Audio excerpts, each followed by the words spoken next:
Twelfth fail के तारीफ के लिए और जो इस पे मूवी बनी हुई है, मनोज सर के संघर्ष के लिए, उनको इतनी प्यारी उनकी प्रेमिका वाइफ मिली, श्रद्धा मैम, उनके संघर्षों के लिए उनको मैं यार दिल से हार्ड विशेस देता हूँ। वो हमेशा खुश रहें, खूब कार्यरत रहें, खूब मन लगा के कार्य करें, खूब खुशियाँ मिले उनको जीवन में।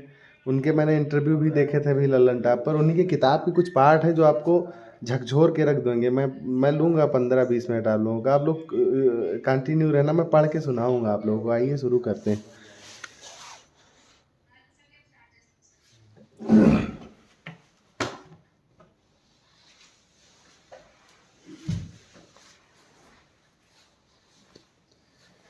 रिव्यू देना है मुझको।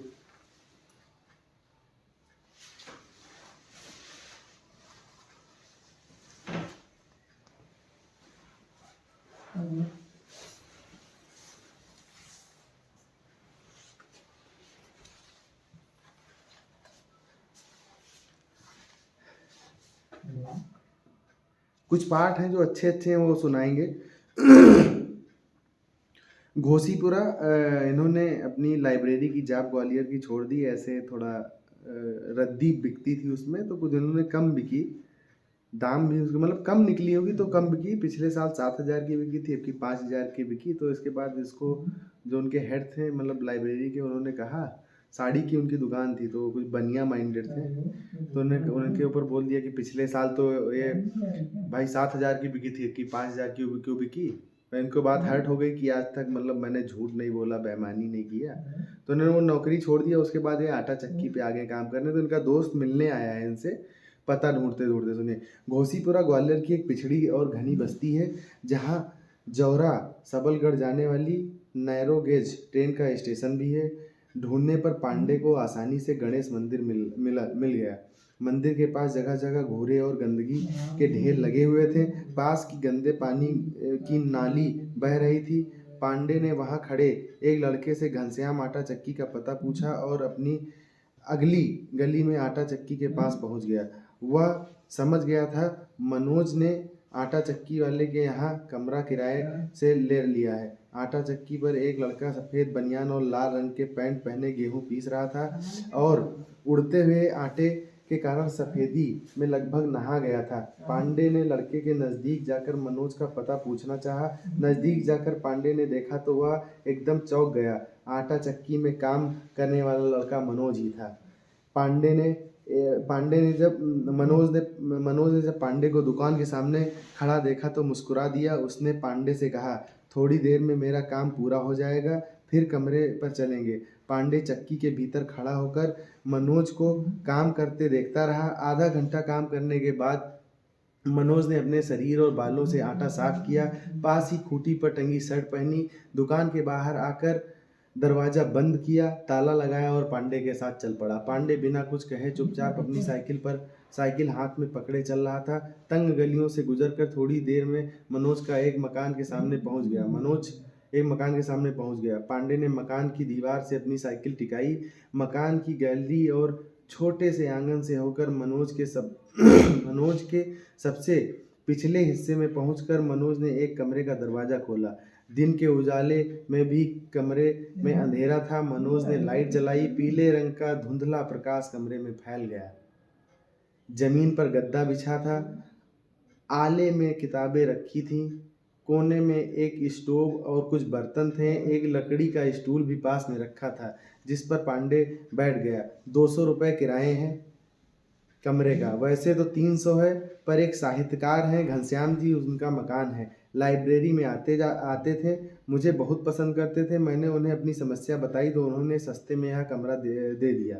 बहुत भले व्यक्ति हैं। उन्होंने तो अपनी पूरी आटा चक्की की जिम्मेदारी भी मुझे सौंप दी है। दिन में 4-5 घंटे गेहूं पीसने का काम है। 400 रुपये महीने मिलेंगे। बाकी पूरे दिन पढ़ाई करता रहता हूँ। आदमी यदि टाइम का सही मैनेजमेंट कर ले तो समय की कमी नहीं होती। भगवान एक रास्ता बंद करता है तो दूसरा जरूर खोल देता है। मनोज ने अपनी आंखें पांडे के चेहरे से दूर रखकर अपनी बात पूरी की। पीली कोठी में कमरा लेकर मनोज पढ़ाई करने का ख्वाब देखने वाला मनोज पीली कोठी मतलब हब था, जैसे जो स्टूडेंट पढ़ने आते थे वहाँ का माहौल पढ़ने का बड़ा अच्छा था, तो उसको हब माना जाता था पीली कोठी को। तो मनोज का बड़ा सपना था, मगर वहाँ के लिए किराया और पैसा नहीं था, तो इसीलिए इसमें दिया। मनोज ने अपनी आंखें पांडे के चेहरे से दूर रखकर अपनी बात पूरी की। पीली कोठी में कमरा लेकर पढ़ाई करने का ख्वाब देखने वाला मनोज अब अपने नए काम और कमरे के तारीफ कर रहा था। पांडे ने मनोज की बात ध्यान से सुनी, पर वह बोला कुछ नहीं। पीले रंग का बल्ब अचानक बंद हो गया, शायद लाइट चली गई थी, कमरे में अंधेरा हो गया। कमरे में कोई खिड़की नहीं थी जिसे खोलकर मनोज प्रकाश की व्यवस्था कर सके। दरवाजा पहले से खुला था। मकान के कई हिस्सों में सूरज की रोशनी बिल्कुल नहीं आ रही थी। मनोज के पास रखी मोमबत्ती जला दी। मनोज अपनी बात पांडे से कह चुका था, अब वह पांडे से कुछ सुनने की उम्मीद में बैठा था। तुम माने नहीं मनोज, तुमने लाइब्रेरी छोड़ ही दी। कुछ देर पहले छाई चुप्पी को तोड़ते हुए पांडे ने मनोज से कहा, मुझे संतुष्टि है मैंने लाइब्रेरी छोड़ दी, पर अपना सिद्धांत नहीं छोड़ा। ईमानदारी की रक्षा अभाव सहकर भी होना चाहिए। पांडे ने मनोज की आवाज़ में भारीपन महसूस किया। उसने देखा कि मनोज एकटक जलती हुई मोमबत्ती को देख रहा है। पर पर अब तुम इस अंधेरे में पीएससी की तैयारी कैसे करोगे? पांडे ने अंधेरे सीलन भरे कमरे को देखते हुए कहा। मनोज से बोला, बाहर का अंधकार समस्या नहीं है पांडे, समस्या तब होती है जब हमारा मन सुविधाओं के लालच में, समझौतों में, अंधकार में डूब जाता है। मनोज जैसे किसी गहरे तल से बोल रहा था। बाहर गुजरने वाली नैरो गेज ट्रेन का शोर सुनाई दे रहा था। पांडे को प्यास लगाई थी। उसके पास रखे मटके में से एक गिलास पानी भरकर पिया और वापस आकर स्टूल पर बैठ गया। कुछ देर स्टूल पर बैठे बैठे वह पांडे को बात करने के लिए कोई विषय नहीं सूझा, तो उसने मनोज से कहा, मनोज मैं चलता हूँ। दोनों बाहर आ गए। पांडे ने मकान की दीवार से टिकी अपनी साइकिल उठाई और साइकिल पर बैठने से पहले कुछ देर रुककर मनोज को देखने लगा। मनोज ने अपने पिचके हुए गालों को छुपाने के लिए दाढ़ी बढ़ा ली थी। उसका गोरा रंग हल्का पीला हो गया था। उसकी आंखें अंदर को धंस गई थी। पांडे साइकिल पर ना बैठकर पैदल ही उसके साथ चलने लगा। पांडे ने भी बहुत साथ दिया, भैया मोमेंटम है। गली का मोड़ आ गया। मनोज ने कहा, आते रहा करो पांडे, तुम्हारे आने से अच्छा लगता है। पांडे कुछ सोचता हुआ अपनी साइकिल पकड़े रहा। 5-6 सेकंड उसी चिंतन की अवस्था में रहने के बाद उसने कहा, मनोज एक बात कहूँ, मानोगे? मनोज समझ गया कि घोसीपुरा और उसके कमरे का माहौल देखकर पांडे उसे फिर से लाइब्रेरी में नौकरी करने के लिए कहेगा, इसलिए उसने कहा, मैं अब किसी भी कीमत पर लाइब्रेरी में नहीं जाऊंगा। पांडे ने उसकी बात को लगभग अनसुना करते हुए अपनी बात जारी रखी। मनोज, हरिशंकरपुरम के पास एक पीली कोठी है, उसमें पीएससी की तैयारी करने वाले लड़के किराए में रहते हैं। मेरा दोस्त गुप्ता भी वहाँ रहता है। अंशु दीदी भी पीली कोठी के ग्रुप में जुड़ी हैं। बहुत अच्छा माहौल है वहाँ पढ़ने का। मैं सोच रहा हूँ एक कमरा किराए पर लेकर वहीं पीएससी की तैयारी शुरू करूँ। तुम मेरे साथ पढ़ोगे तो मुझे लाभ होगा। क्या तुम मेरे साथ रहकर पढ़ाई करोगे? इससे पूछ रहे हैं मनोज से। पांडे जी पूछ रहे हैं, पढ़ोगे? अब मनोज क्या कह रहे हैं? मनोज को अपने कानों पर यकीन नहीं हुआ। पीएससी की तैयारी करने वालों की दुनिया बहुत छोटी निकली। जिस पीली कोठी में रहकर तैयारी करने के लिए मनोज तरस कर रह रहा था, वहीं रहने का प्रस्ताव पांडे ने मनोज को दिया। मनोज को तो जैसे कोई सपना पूरा हो रहा था। उसे उम्मीद नहीं थी पांडे उसे इस तरह का कोई प्रस्ताव दे सकता है। पांडे हमेशा व्यंग्य मारता था मनोज को। इससे अच्छा प्रस्ताव इस समय उसके लिए दूसरा कोई ही नहीं हो सकता। अचानक मनोज का ध्यान अपने आर्थिक हालात पर गया। उसने पांडे से कहा, पर मेरे पास पीली कोठी में रहने लायक पैसा नहीं है। मनोज ने कहा। पांडे ने साइकिल पर बैठते हुए कहा, एक आदमी के खर्चे में 2 लोग आसानी से रह सकते हैं। इतना कहकर वह बिना मनोज का जवाब सुने अपनी साइकिल पर बैठ चला गया। वह झूमता हुआ साइकिल चला रहा था। मनोज तब तक पांडे को देखता रहा जब तक पांडे उसकी आंखों से ओझल नहीं हो गया। और 1-2 पॉइंट हैं, रुको वो कवर करते हैं। क्या है? हाँ, ये सब संघर्षों के बाद दिल्ली आ रहे हैं मनोज। दिल्ली पहुंचकर मनोज का आनंद विहार बस अड्डे। मनोज को मिल गई मैम श्रद्धा। अब इनसे बात नहीं हुई थी। श्रद्धा मैम चली आई थी अल्मोड़ा। तो इनके उसमें नंबर लिखा था, मैम का नंबर लिखा था डायरी में, तो उनका नंबर मिस हो गया था। तो ये अल्मोड़ा ही निकलनी है। सुनना आगे का किस्सा। दिल्ली पहुंचकर मनोज को आनंद विहार बस अड्डे से अल्मोड़ा के लिए हिना ट्रेवल की बस मिल गई। खूबसूरत अल्मोड़ा देखने की मनोज की बहुत इच्छा थी, लेकिन आज अल्मोड़ा जाते समय वह घबराया हुआ था। रात भर यही कल्पना करता रहा कि अल्मोड़ा में श्रद्धा से कैसे मिलेगा। श्रद्धा उसे अचानक देखेगी तो क्या सोचेगी, उसके मम्मी पापा से मनोज क्या बहाने बनाएगा, उसे समझ नहीं आ रहा था। सुबह हो गई, चारों तरफ ऊंचे ऊंचे पहाड़ उसे दिख रहे थे। इन पहाड़ों के ऊपर घने धुएं में बादल तैर रहे थे।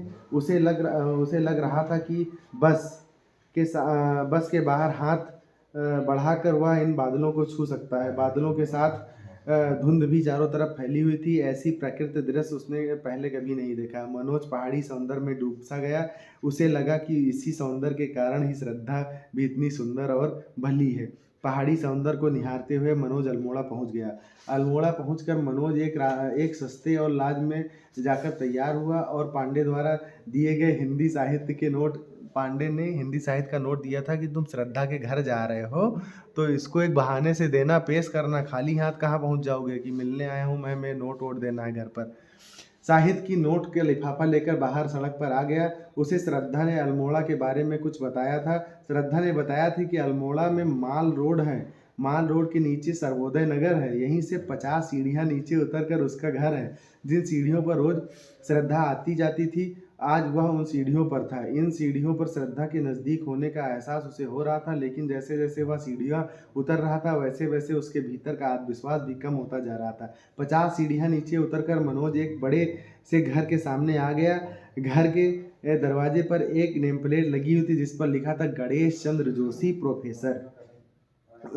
उसकी हिम्मत अपनी प्रेमिका के दरवाजे पर आकर जवाब दे गई। उसे समझ नहीं आ रहा था कि वह श्रद्धा के सामने कैसे करेंगे, क्या कहेंगे उनसे। उनकी सारी कल्पनाएं, सारी रणनीति गायब होती हुई दिखाई दे रही थी। उसने हिम्मत करके घंटी बजाई। उसे अब अपनी धड़कनों की धमक का शोर खुद सुनाई दे रहा था। उसमें खड़े रहने की शक्ति नहीं बची। क्या प्रेमिका के घर पहली बार आने का ऐसा ही घबराहट होती है? उसका यह अनुभव एकदम नया और अकथनीय था। तभी एक नौकरनुमा लड़का बाहर आया। मनोज ने 2-3 लंबे सांसें लेकर गले को बोलने लायक बनाया और उस लड़के से बोला, मैं दिल्ली से आया हूँ, श्रद्धा जोशी से मिलना है। लड़का मनोज से के पीछे को आने को कहकर आगे आगे चलने लगा। वह अब उस घर में था जहाँ उसकी श्रद्धा रहती थी। वह अब उस बगीचे से गुजर रहा था जिसका एक एक पौधा, गुलाब, गेंदे, सेवंत का फूल श्रद्धा के हाथों के स्पर्श से खिलखिला रहे थे। लड़का उसे बैठक में बिठाकर अंदर चला गया। मनोज को कांच की अलमीरा में वाद विवाद, निबंध, गायन प्रतियोगिता में जीती ढेर सारी ट्रॉफियां और कप दिखाई दिए। हर एक पर श्रद्धा जोशी नाम लिखा था। पास ही एक तस्वीर टंगी थी जिसमें श्रद्धा रंगोली निकाल रही थी। मनोज अब श्रद्धा का इंतजार कर रहा था। उसकी आंखें, उसके चेहरा, उसका मन उसके कंट्रोल में नहीं था। उसकी नज़रें श्रद्धा को ढूंढ रही थीं, उसका कान श्रद्धा की आवाज़ सुनने को तरस रहे थे। श्रद्धा के चेहरे की चमक से चकाचौंध होने के लिए उसकी आंखें बेताब हो रही थीं।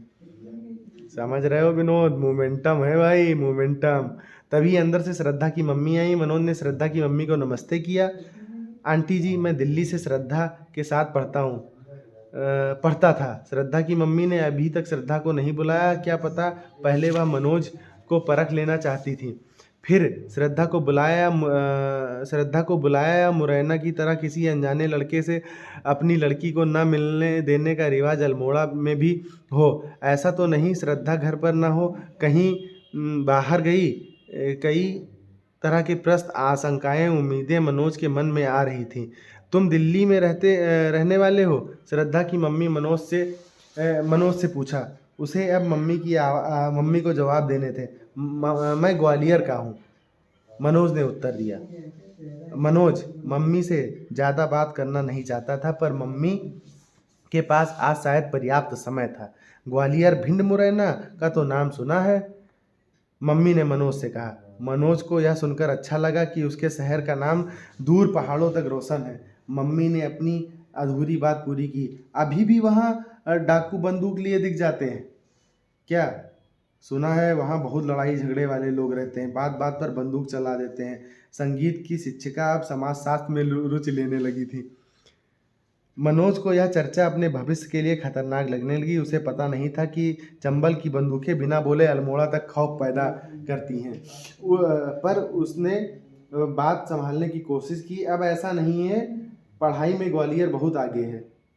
श्रद्धा की बात छोड़, मम्मी सब बातें कर रही थी। मनोज को समझ नहीं आ रहा था कि वह कैसे अब श्रद्धा को बुला दीजिए। उसने पांडे की दी हुई हिंदी साहित्य की नोट लिफाफे में निकाल कर अपने हाथ में ले लिया और मम्मी से बोला, आंटी जी ये नोट श्रद्धा के लिए लाया था। श्रद्धा की मम्मी ने जब जाकर रहस्य खोला, श्रद्धा तो इंटर्नशिप करने हरिद्वार गई है। लाओ ये नोट्स मुझे दे दो, मैं दे दूंगी। कल्पनाओं और सपनों का बड़ा सा महल बराबर जमीन पर गिर पड़ा और अदृश्य हो गया। बड़ी सी योजना शुरू होते ही समाप्त हो गई। पर जल्दी हार न मानने वाले मनोज ने अपनी आदत के अनुसार समस्या से जूझना नहीं छोड़ा।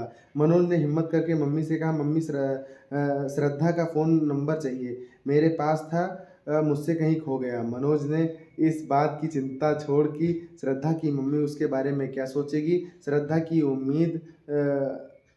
मम्मी उदार निकली। उन्होंने श्रद्धा के हॉस्टल का फ़ोन नंबर मनोज को दे दिया। मनोज वापस बस स्टैंड आया। उसने अल्मोड़ा से विदा होने के पहले श्रद्धा से बात करनी चाहिए। उसने